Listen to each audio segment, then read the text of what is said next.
Hi guys. This one has been a long time in the pipeline and we're finally here.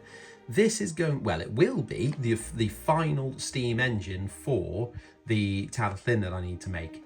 However, I'm not going to do TR number 3 in this particular video because I'm still waiting for a smoke box door and I think it needs a backhead in the cab because it's got nothing in there.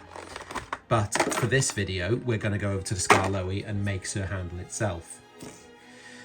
But this body isn't going to be any good for the railway series, so I have got with me today the body of, well, it's a corris falcon, but as you can see, if you're familiar with the shape of the falcon, this is the original cab, which was much larger and lower, but I like the look of it over how it looks today, to be fair.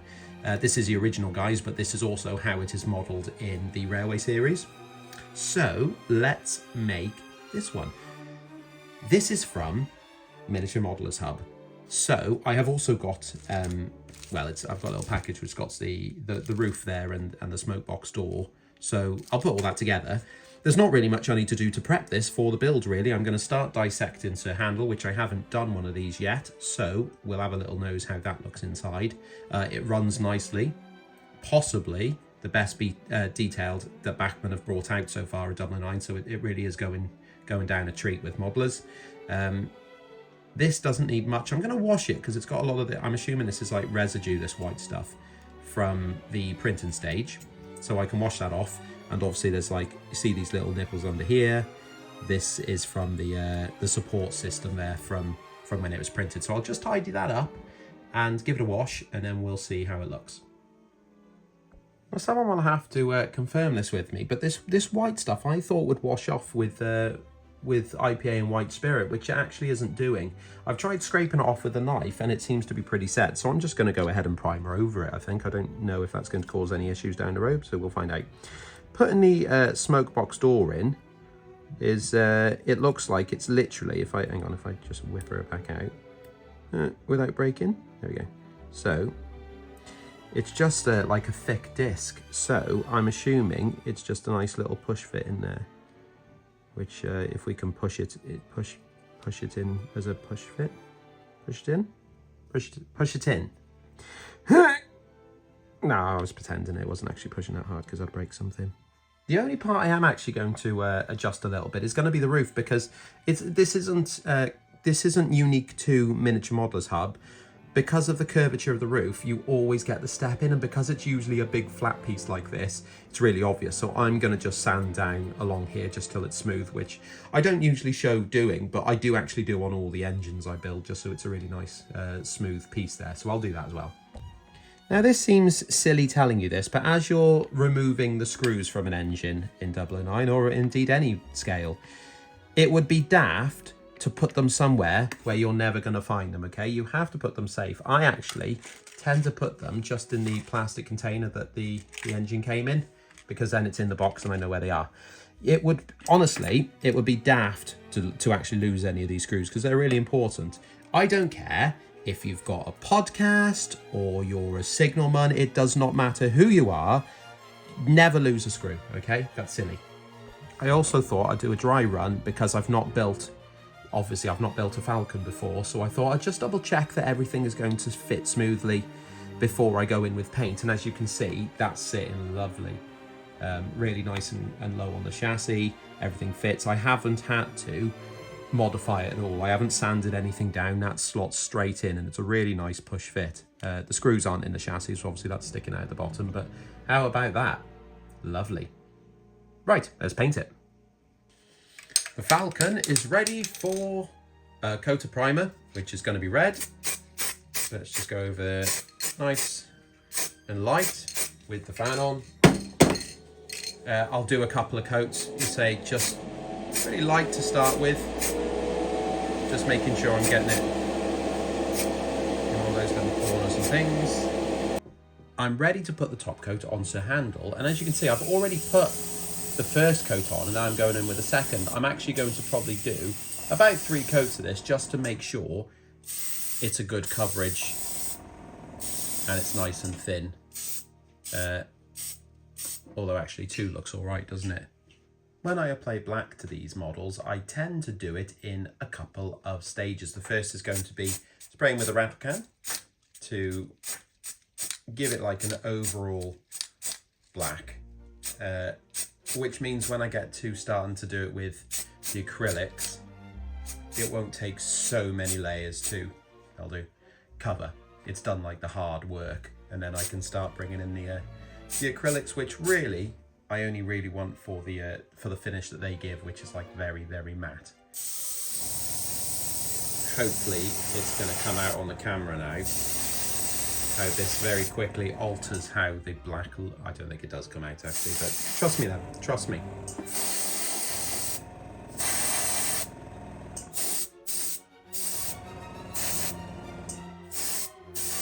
Should show how good the airbrush is with things like this as well, that all these little details around the bottom of the tank there, which would be a little bit of a faff to paint by hand, and I'm just blasting through it. The other part is obviously the smoke box there is a really nice smooth finish, which you will not, well, I really reckon, well, I definitely wouldn't get it by hand.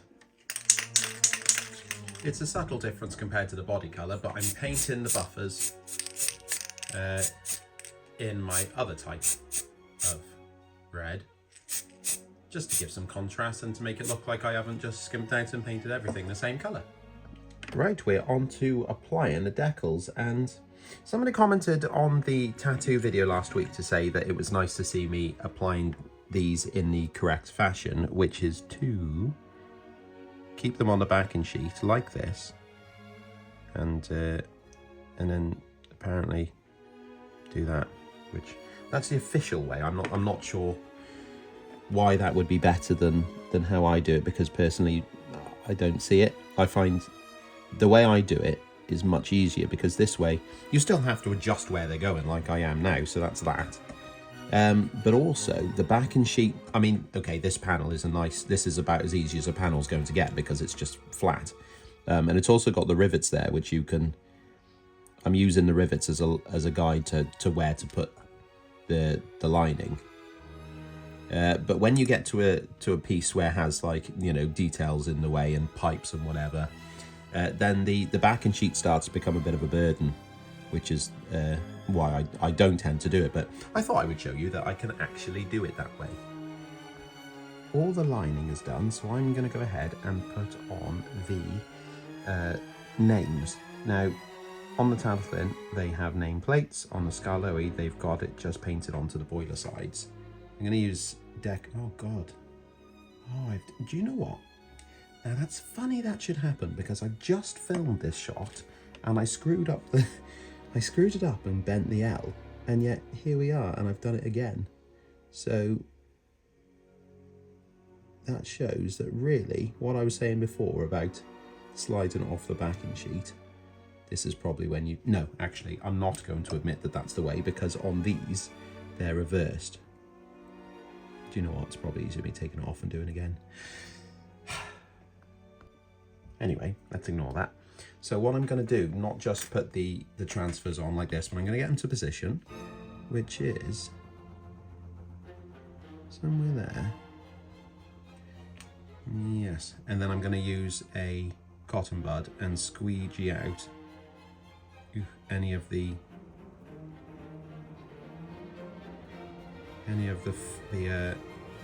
liquid underneath it.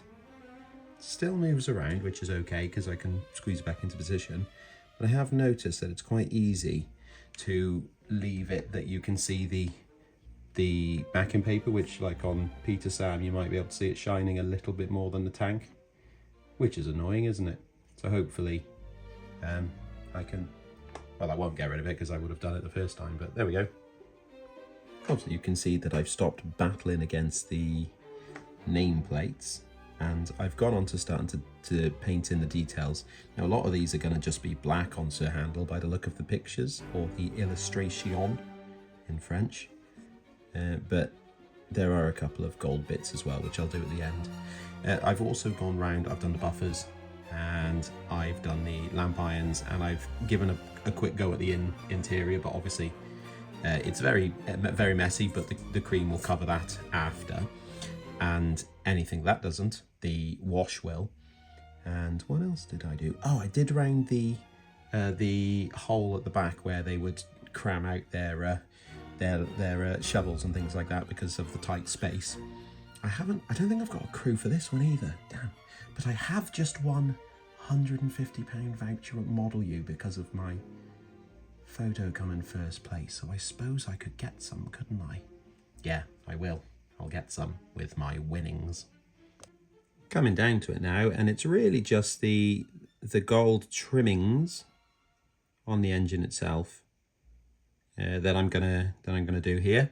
And actually, for Sir Handel, a lot of it is black, so it's not that much to do. I mean, there's the whistle here, and there's some well, you would say the spectacles round the windows, but this era of Falcon didn't actually have spectacles by the look of it, so not really much I can do about that. And I prefer this look to what Sir Handel looks like in the books, so I'm going to go with this one anyway. Now, this has already had a coat, but I like to do two because the red and the black just show through a little bit. And as you can see, a second coat is so much better if you compare it to the corner there, which I haven't done it. And now when I've done it, it looks better. So there we go. Two coats, that's the amount when it's on the red that I use for Skarloey, which others are now using for Skarloey, I've noticed on I don't know, Instagram or something like that I've seen. So that's good. It means that people actually watch the videos. That's epic. Well, before I get to adding the black wash, I'm actually going to do something which I always do in the wrong order. And this is apply the nameplates. Now, I always seem to put them on after I've added the varnish, which means that the plates always stand out very shiny, which I don't want. Ooh, look, the airbrush is raring to go. There we go. That's going to go, oh gosh, look at that, too much. Too much. Okay, well, I'll get rid of that in a minute. Anyway, these are light railway stores and they are custom made for the project, but they do look very spot on for the illustrations. So I'm happy, or as happy as I get, I suppose, which is not very. And we're ready for the satin varnish. This is going to pull all the colours together. It's going to seal in the decals so I don't take them off whilst I'm fiddling with the engines.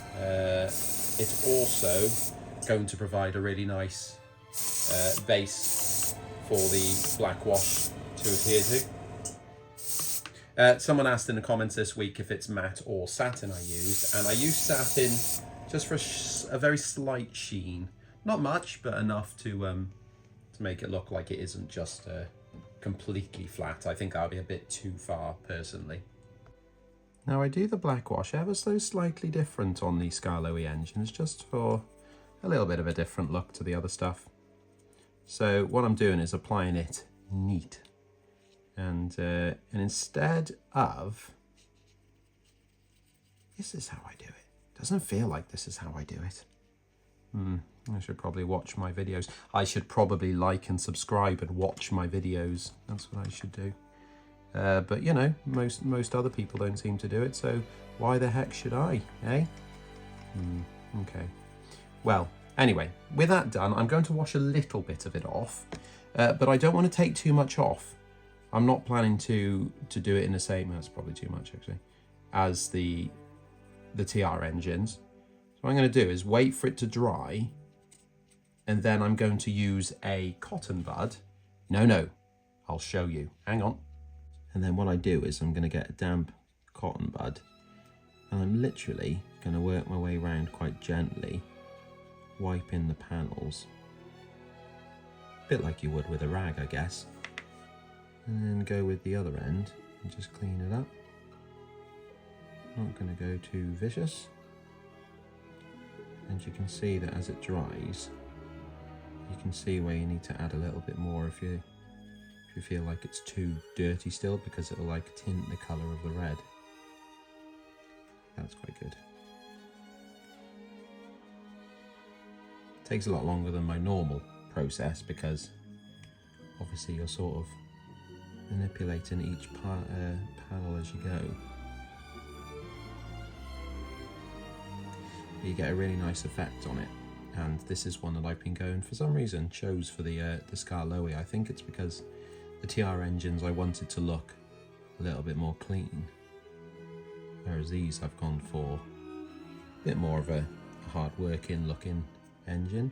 Oops. Ooh. And also you have to be careful because as you've seen there, I've just pulled a bit of the lining off, so I'm going to just reapply that.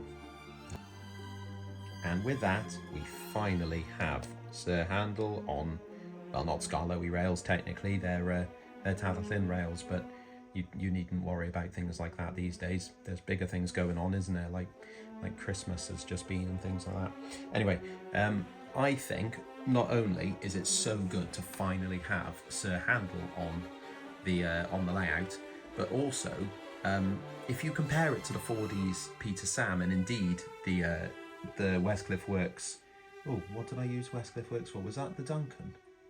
Maybe, or was that manager? Anyway, if you compare any of these manufacturers of resin kits, and Evan at Mini Builds, in fact, you could put next to this, they all look like they're by the same hand in that they're so well made now that it's quite hard to tell who makes what. And I do struggle with that now. I've got more and more because at exhibitions people tend to ask who makes this and who's doing it. And I was like, oh, I don't know, actually it could be one of these people. So, you know, go and check them all out and see what happens where you find it. I'm really chuffed to finally get Sir Handel done. It's obviously I've gone for the older corris body, but I think that suits the Railway series much better than the blue that you see on the TV. So there we are. That's another red engine. I still haven't finished, even though I've got all of them, including Duke. I do also want to make Ivor Hugh at some point, and I have got a body waiting for that, and a chassis actually. But what I'm waiting for is the name decals there. He doesn't produce them. This is what did I say? Railway Mania haven't produced Ivor Hugh's name, and I was like, oh, can you just do that? And they're fair enough. They're too busy to do that. So I'm going to have to wait a little bit longer. But one day Ivor Hugh will be on the rails as well.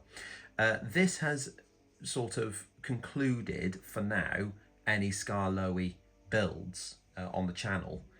So I think there's only one more thing I need to do, which is actually a running session.